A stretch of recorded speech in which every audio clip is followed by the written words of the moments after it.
Hey, I'm Pascal from Orangepixel, and this week I want to talk about inspiration. And this thing is somewhat of an inspiration just this week, but also in my whole career as game developer. I started on, well, not this one. This is a fake keyboard. It's the C64 Mini. I started on the real thing back in the 80s. It's been a huge inspiration for me, and I'm not gonna go into the whole C64 because there's just so much. I could talk for hours about it. Also, if you're gonna get C64 games now and it's your first time, and you're probably gonna wonder, why would this be magic? Why is everybody talking about C64 for over 40 years?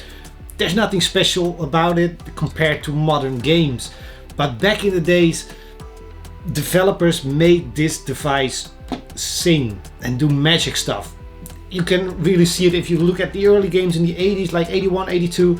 Those games were very simplistic, but later games like in the 90s, you noticed so much more going on because developers really got to know this device and just diving into machine code. There was no Unity, Unreal, no Game Maker, no higher level language. Well, there was Basic, but you couldn't do much in Basic, so people used assembler to do machine code, and they made this thing sing. They pushed the limits, and every year there would be a new game that just pushed the limits more and more and made more things happen on screen, got more sound out of it. And like I said, I could go on for hours, but this thing is inspirational. Also, this thing is a gift from me to my wife. She never had one growing up. I heard that story many times, and I figured I'd buy her a gift that we could enjoy both. So we've been playing a couple of games, and there's actually a game that's released just 4 or 5 years ago. A new game, fresh game for the Commodore 64. Galencia is pretty much Galaga, but different and new and better, and very simple high score game. And that's pretty much what I wanted to talk about in this video. Having played some of these older games reminds me of gameplay, pretty much. You could do far less stuff on the screen. You could do far less stuff all at once. No advanced AI because you just didn't have the processing power. So games had to get back to the core, to that interesting simplistic stuff, and it's a very different type of game than games now and games these days, except for a gem of a game every now and then. And I found one of those games actually the same week as I got the Commodore 64 Mini. Shredder's Revenge got released, and I bought it on Switch. I rarely buy games when they get released.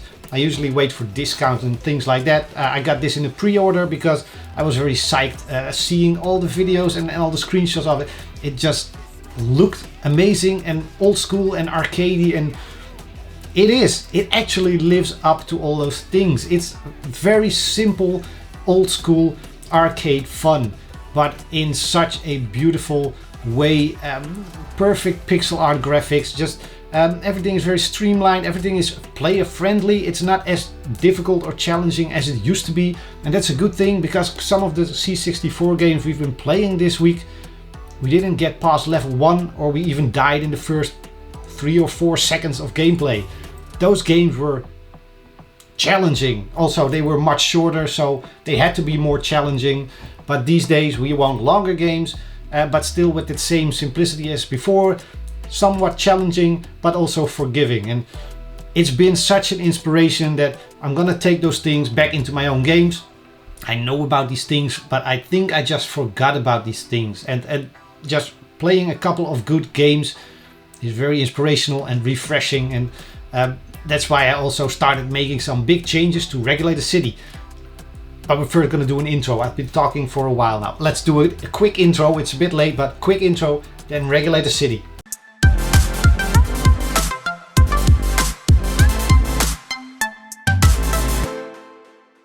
So having all that inspiration, I decided to jump back in Regulate City. Last week I was a little bit sick, so I didn't really work on the game. Before that I was working on Residual, and the demo was out, so I couldn't change much. But now I got back into the game with a lot of fresh energy. And first thing is big decisions. I just had to make certain decisions. I'm gonna have to work towards actually completing the game or getting it to a point where we can launch it, release it in early access, maybe something like that. It needs to get wrapped up. One of the problems, however, is the city map. I just had no clue what to do with it.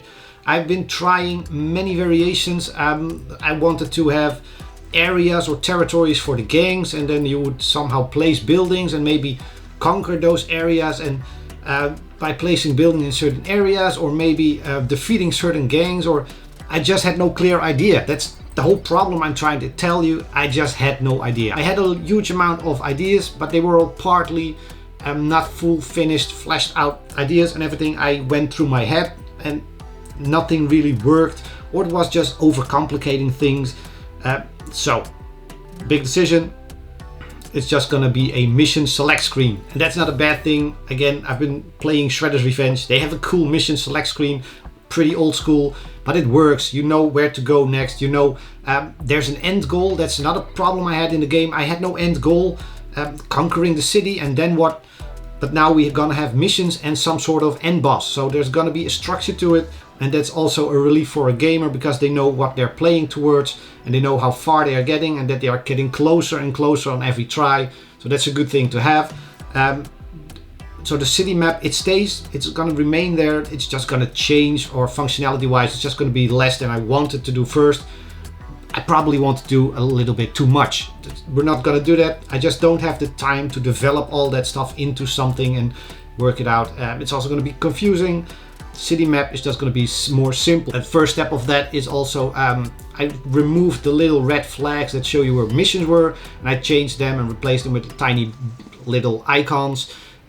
Less visual animating stuff, because it was a bit cluttering the whole screen, and now it's more obvious as to how or what you're doing. I still have to figure out some things.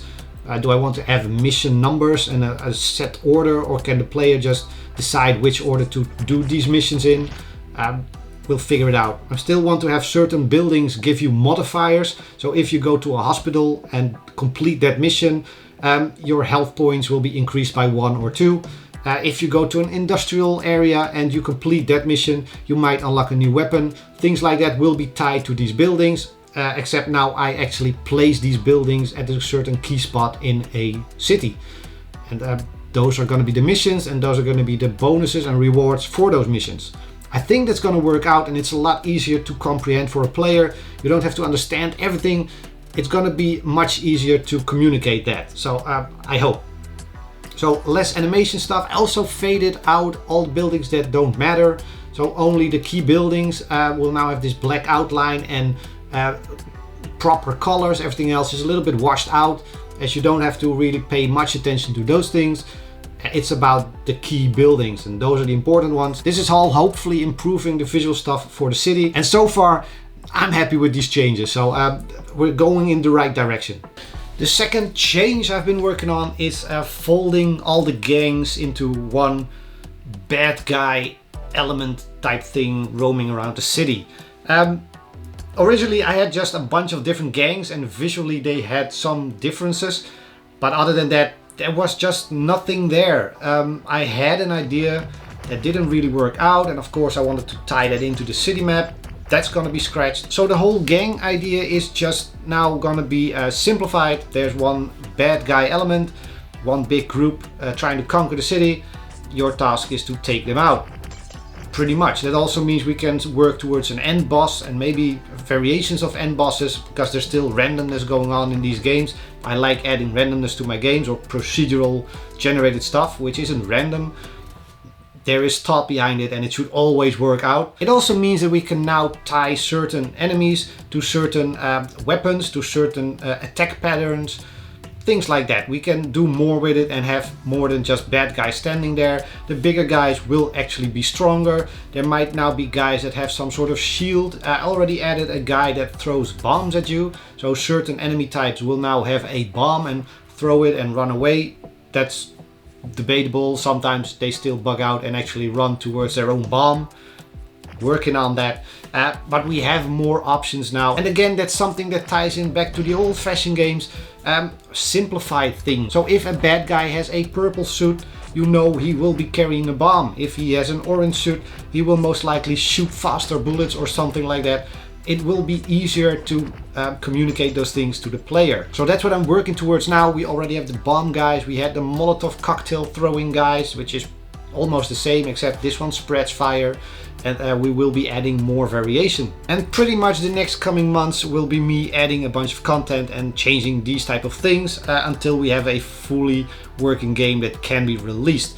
I also now had a lot of feedback on the Regulator City demo. Thanks for last week's video asking about it. People commented on the video, but also on my Discord and on my email. Thanks, I read everything, might not have replied to everything, but I'm reading everything and taking it all in until something good comes out. Yeah, that makes sense. So thanks for all that feedback. The biggest thing that so far people mentioned is tutorial. It was very difficult to get into the game, understand things, and yeah, I knew that was gonna happen because I don't like adding tutorials this early on in game development. There's just so much stuff still changing that having a tutorial in there now would just have been a waste of my time, and I didn't actually have time to build a good tutorial. So yeah, that's gonna change and gonna improve before the game releases. It's trying to get the player into that certain pace, that certain rhythm, which is the main thing. And in this case, the thing for Regulated City is don't be the guy running at the front. Pretty much trust your team to do things for you. You don't have to shoot all the bullets because your team will shoot those bullets for you.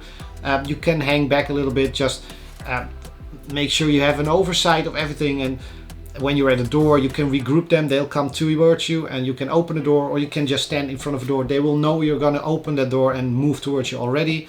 Then give the command to breach or enter, and they will enter the new room, shoot everything that's there, and you just walk behind them, taking out anything that got missed or lost. And that's pretty much the rhythm that I need to transfer to the player. So somehow find a tutorial or some form of instructions that explains that to the player, which is gonna be interesting, I think. We'll figure it out. I'm sure we'll figure it out. I think that's it for this week's video. I did some pixel art. I'm not sure how long this video is, but I'm just gonna show you the pixel art because people always tell me they like seeing it. So here's me creating some floor electricity animated stuff that's now also in the game. It still needs a little bit of tweaking, but the graphics are there, the code is there, and at the end I'll show you how it looks. For now, thanks for watching. Like, subscribe, comment below, drop on the Discord, come say hi, share the video with everybody else, and I will see you next week. Alright, pixel art coming up.